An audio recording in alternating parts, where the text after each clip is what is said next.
So I have sort of a photographic memory, and I was just walking here and I got a flashback of having walked here in 2009, which we actually did with my family, and we had cocktails in the center. So I had a mojito back then, so did my brother probably. I was just still quite young, 2009, and then we walked to the tram right here and we jumped over this fence, or at least I did.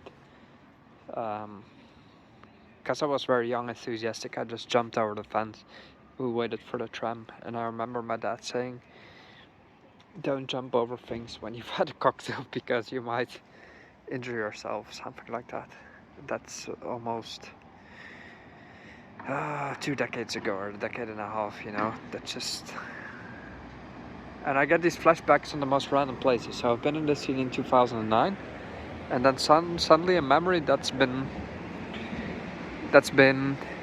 somewhere stuck for a very long time, somewhere deep down in my brain, just pops up. Oh yeah, that moment right then happened right here, and this is a random street. It could have been anywhere, but it was here. It was exactly here. My memory is sometimes it fills me with some random things, but I'm with some other highly specific things. It's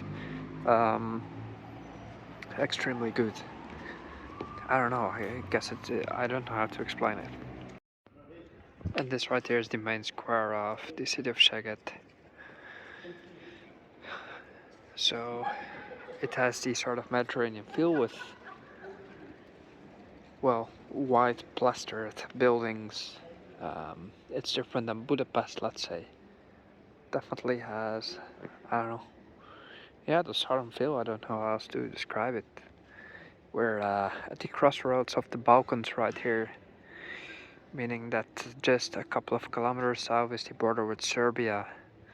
Could we classify that region Vojvodina, which, well, is essentially the northern region of Serbia? Could we classify it as the Balkans?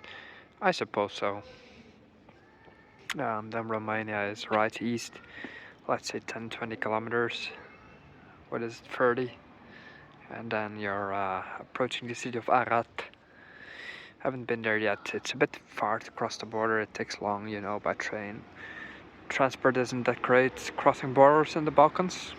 But yeah, let's call it the Balkans. And this is the northernmost spot of the Balkans, essentially. So from here northward is the the Tisza River flows through Hungary. Danube isn't too far away, and yeah, then you go north towards, through the Pannonian Plains, through Hungary, you get towards Budapest, and then essentially you're in Europe. Well, all of it is Europe, but what we would call Western Europe, essentially, even though these lines are now, all of it is Europe. And I remember walking here in 2009 as a little kid, and it was Eastern Europe in every sense of the word. Like, the buildings were just as beautiful, but you had only ladas, you had only broken pavements, you had a very shaky old tram. It was just driving slow, but it felt as if you were going 100 kilometers an hour because it was shaking so much. That makes sense. Nowadays it's Europe in every sense of the word. And there's little difference in the architecture. The prices are essentially the same. You'll pay €2 if you get a rum punch here at the Christmas market. And that's just the same as in Austria. So I'm glad I got to see the old times. But I'm glad for Hungary that it's doing pretty well nowadays. The people seem to be happy, joyful. There's no misery in the air, let's say, that you had in 2009, most definitely. That people were truly, actually struggling.